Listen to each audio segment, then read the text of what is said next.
Loyalty. Love never dies. Lynn Burns loved his family. His mother Barbara and his father Gary made sure that him and his sister Shirley always had everything they needed, from clothes, food, toys, and education. Gary worked as a CEO of a pharmaceutical company, and his mother was a stay-at-home mother.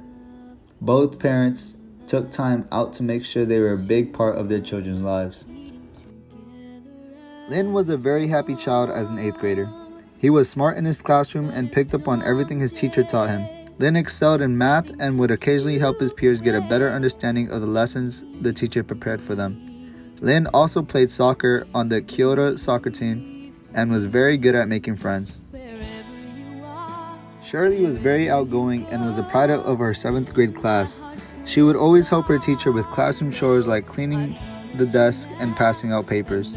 Shirley was always smiling, greeting her classmates and teachers as she passed them in the hall. Shirley's teachers all agreed that she was a little ball of sunshine that made everyone smile and feel comfortable after meeting her. The Burns family was a loving family. They enjoyed living in Kennebungport, Maine, in a lovely 1-story, 4-bedroom house that Gary grew up in. The house was next to a river, and during the summer the family would have picnics and catch and release fish. Lynn and Shirley looked forward to family night on Fridays. They had a blast playing board games and karaoke in their family room. But there was just one thing the children wanted, but was almost always told no, and that was to have a dog. Gary would always come up with excuses for not allowing the kids to have a dog. Either it was because of the shedding, bills, or barking at night. He would not give in to their pleas for a dog. Shirley would make sure to give him nice drawings of her playing with a dog and showing how dogs made everyone much happier. Lynn would bring up how dogs would keep out strangers and give everyone a chance to show how responsible they were. During Christmas, the kids were sure they would get the dog of their dreams, but unfortunately that was not the case, because under the tree was only clothes for them both, a soccer ball for Lynn, and a chemistry set for Shirley, along with shirts for their dad and books for their mom from her favorite author. The kids were disappointed, but they did not show it. They just smiled and hugged their parents, thanking them for the wonderful gifts.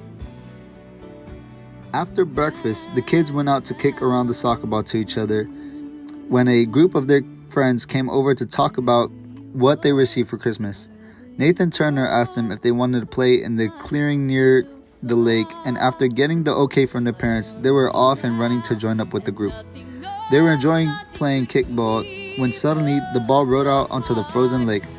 All of the friends looked at each other, but only Lynn stepped forward to retrieve it, since it was his ball after all. Lynn cautiously walked across the cold, frozen lake. Looking back at his friends, he was staring at him with looks of shock and excitement on their faces. Lynn turned back around, focusing on the ball ahead of him, when he heard a sudden crack. Looking down, he saw the dreaded line in the ice and saw the horror on his face from the reflection. His friends all yelled, "Come back!" and he turned around, walking as fast as he could back to them, when suddenly another loud crack signaled the splitting of the ice, and to everyone's dismay, Lynn fell through the ice with a loud scream. Without a second to think, a few of the kids ran back with Shirley to get Gary and Barbara. The rest stayed there screaming for Lynn to try to get himself out. Down in the cold water, Lynn tried to swim up toward the light shining through the hole, but his coat and heavy snow boots kept pulling him back down into the cold depth of the lake. Lynn was about to give up when he felt something tugging on his coat and pulling him out of the water.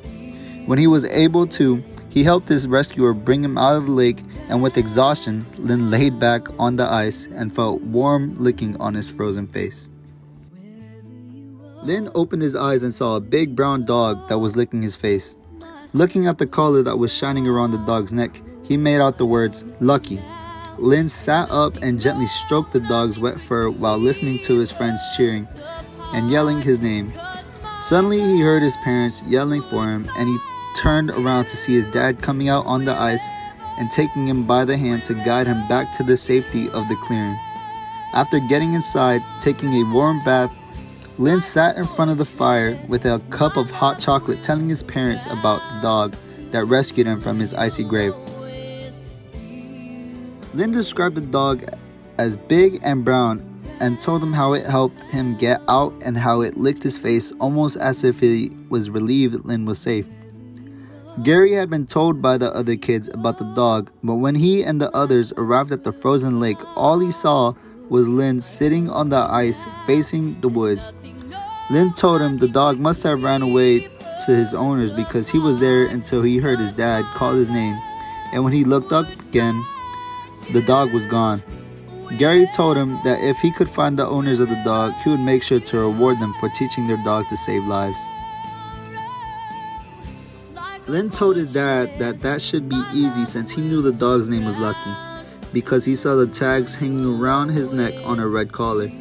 With those words, Gary looked up and asked him to repeat those words, and after repeating what he said, Gary got up and took a picture album out of the hall closet and showed an old picture of himself next to a big brown dog that had a red collar around his neck.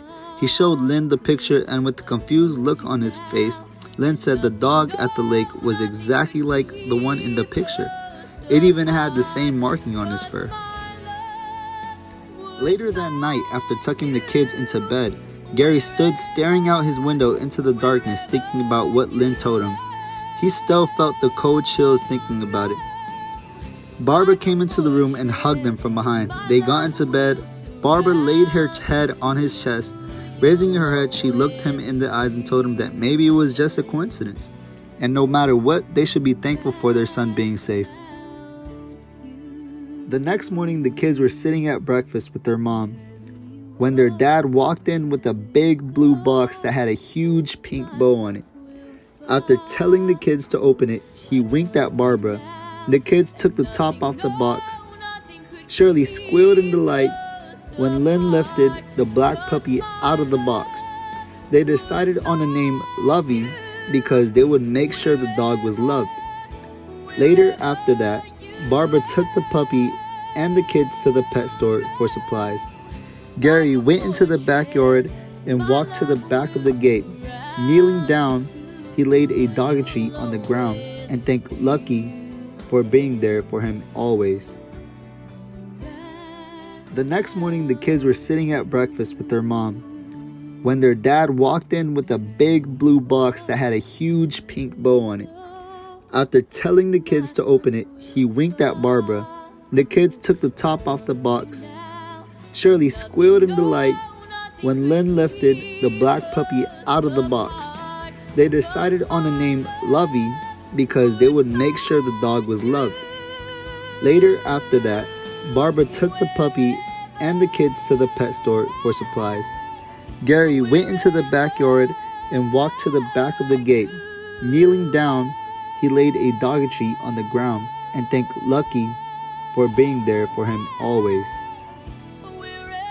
Author's note: animals are loyal to their owners and give love when we go through difficult times. I love my fluffy puppy and would be heartbroken to lose him. I think we should be as loyal to our pets just like they are to us. The look on their little faces is priceless, and just hugging them can make the hardest criminal crumble. As always, be a good being and love one another because love can change the world. This story was fiction, but you could read about real ghost dog stories here at dogtime.com.